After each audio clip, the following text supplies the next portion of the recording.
Good morning, classmates and my dear teacher.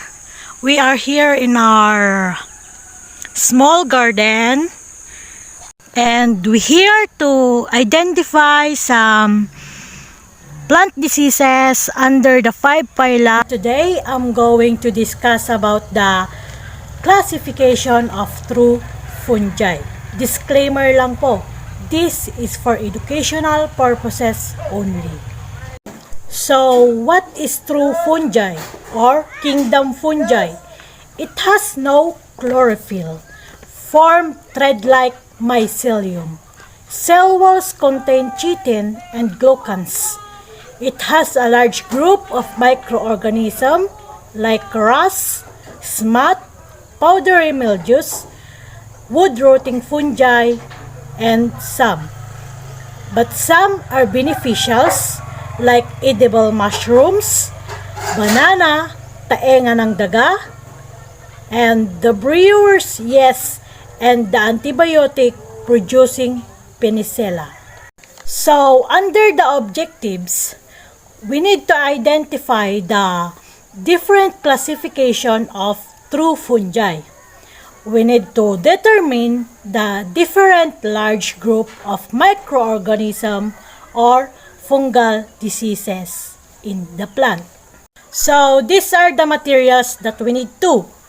We first have cell phone to take the documentation, notebook for note-taking, pens, printed modules, and plants with fungal diseases. So, we need to go into the procedure. First, we need to read and analyze the module presented the different classification of true fungi. Second, we need to collect plant specimen exhibiting symptoms of disease under the 5 phyla. So what are the 5 phyla? The Basidiomycota, Ascomycota, Zygomycota, Deuteromycota, and Childrymycota. And 3, we need to collect at least 3 specimens per phyla and identify its causal agent. We are here in our discussion part of our report. Phylum Chytromycota. It have a zoosphere with 1 posterior flagella.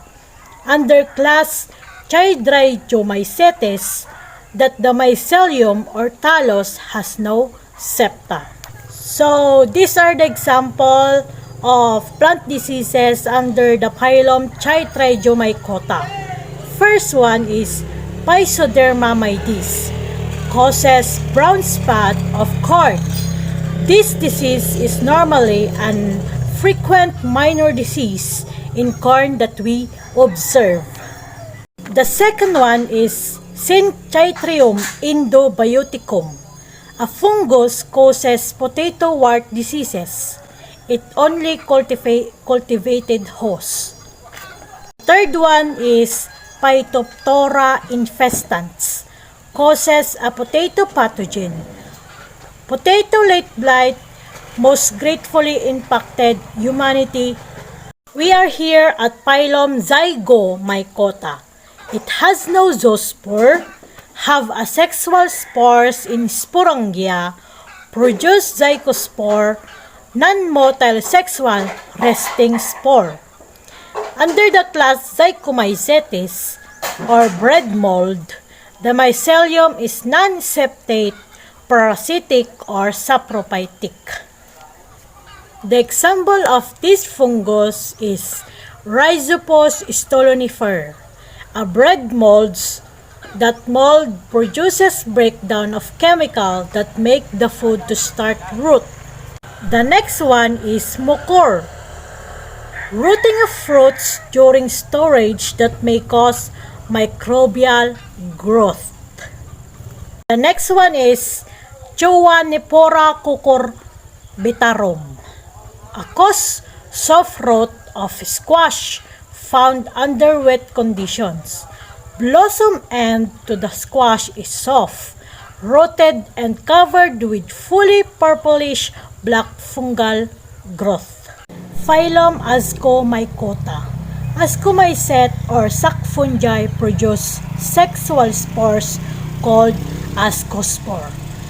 The class Archaeomycetes, a diverse group put together mainly on the basis of rDNA sequence analysis.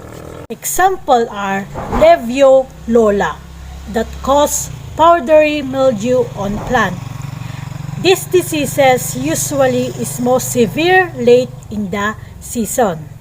Next one is Nectria, causes stem cankers of trees. Cankers may appear as discolored areas or depressed places of the bark. Fungus entered the tree and grows between the bark and wood. Next one is Pneumonia, causes leaf spot diseases. It has a discolored spots or lesion, often have a central of necrosis, cell death. So we have here our phylum Basidiomycota, a club fungi or Basidiomycetes. It has a sexual spores called basidiospore or sporidia that produces externally on a 1 or 4-celled structure called basidium. Example of this as Pacapsora p. pachyrizi, a rust of soybean. Most significant diseases of soybean, it can spread quickly and cause leaf spot and defoliation of the plants. So, next is Phragmidium tuberculotum, rust of roses. It appears in spring until leaves fall.